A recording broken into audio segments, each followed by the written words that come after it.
अंगनवा जानू बैठतो लगनिया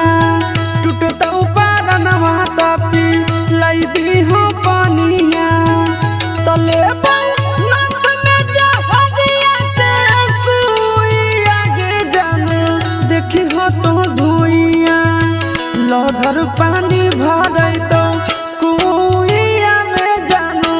देखी हो तो धुइया लहर पानी भरई तो कुइया में जानू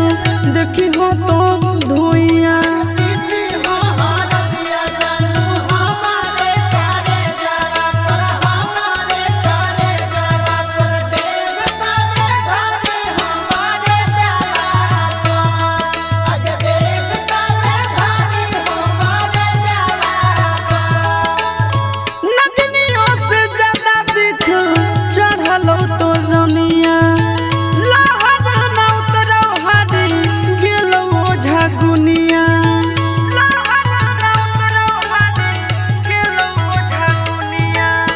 नगनियों से ज्यादा दिख